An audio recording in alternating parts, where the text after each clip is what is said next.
Now, let's go to this second objection. How do you respond when the prospect says, I don't know, Barry, it just sounds too good to be true. Or let's say you're in a discovery call, or you're going through the presentation, they just stop you. I mean, this all sounds great, but I just get this gut feeling that it sounds too good to be true. How many of you have ever got that objection and lost a sale because of that? I don't want you to have to lose sales when, if you have the right training, you would make those sales like our clients make. So how many of you have ever lost a sale to, it just sounds too good to be true? How many of you? I know a lot of you have. All right, here's how you overcome that. Okay, for one thing, we have to realize that this is just a fear-based objection. You can get this objection in both B2C sales and B2B sales. I was in 4 industries in my 17-year sales career, 2 B2C, 2 B2B. I got this objection in all 4, okay? But it's really easy to overcome, okay? So it's a fear-based objection, okay, that you see in a lot of industries, especially if you sell some type of product or service or training program that teaches people how to get money. Now, you're not necessarily going to get this concern if you sell life insurance. You're not really going to see it that much there. Or if you sell cars.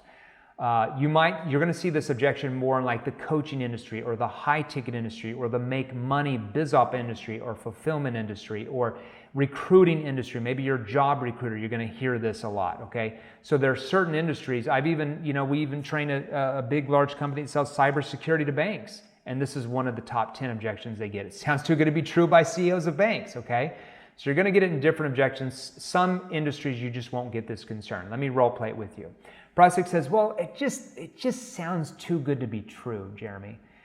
Well, would you like us to make it harder for you? So the first thing out of your mouth, if somebody says it sounds too good to be true, you just laugh with them and said, well, would you like us to make it harder for you? And you joke with them. I'm telling you, it is a massive pattern interrupt that causes most people to laugh, and the concern is over right there. Now, I'm going to show you how to keep going because I want to make sure the concern's buttoned up. But the first thing you do is a pattern interrupt. What do most salespeople? They argue with them, and then they lose a sale. So they say, this sounds too good to be true. I might say, how do you mean it sounds too good to be true? I could either ask that clarifying question, or I could say, well, would you like for us to make it harder for you? And they're going to be like, I don't want it to make harder, but you know what I mean. And then they're going to say something like, don't get me wrong, but when I was a kid, my grandpa would always say, look, John, Johnny boy, or Sally, if it sounds too good to be true, it probably is. Let's say the prospect says that. So you would simply ask, well, can I make a suggestion, Amy? Sure, yeah, go ahead. That saying, if it sounds too good to be true, it probably is. Where do you think that came from? Do you think that came from someone that was extremely wealthy or someone that was poor? Let me ask that question again. So that saying, if it sounds too good to be true, it probably is.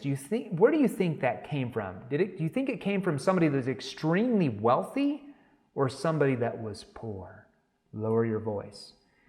Now, 99% of the people are going to say, someone that was poor. If they say, I don't know, well, if you really thought about it, who do you think it came from? Okay, somebody that was poor, okay? Exactly. And you say, exactly, someone that was poor. So if we start taking financial advice from people who are poor, what type of financial results do you think we're going to get in our lives? See how I asked that question? Did you see my tone? Okay, you want to learn that tone, we can teach you that tone. Our clients have learned that tone in our virtual training courses. That's why they're selling what you are now, but they make probably triple what you do. They just learned how to do it. You can learn how to do that as well, okay? So can I make a suggestion? Sure, go ahead, Jeremy.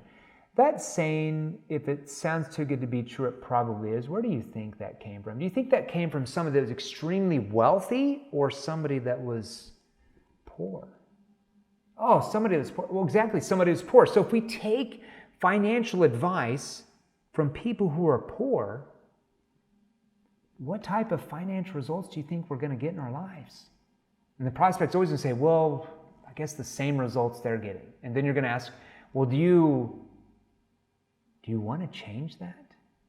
Look how I leaned in. Look at my empathy, my tone.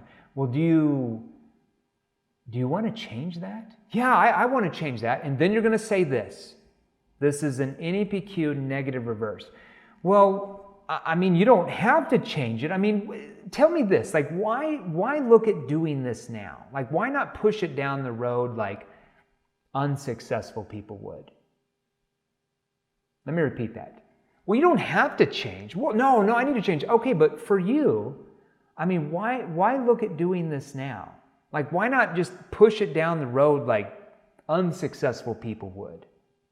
And you know what they're going to do? They're going to push back and they're going to say, oh, no, I'm not going to be like that. And then you're simply going to say, okay, so time to make a change possibly.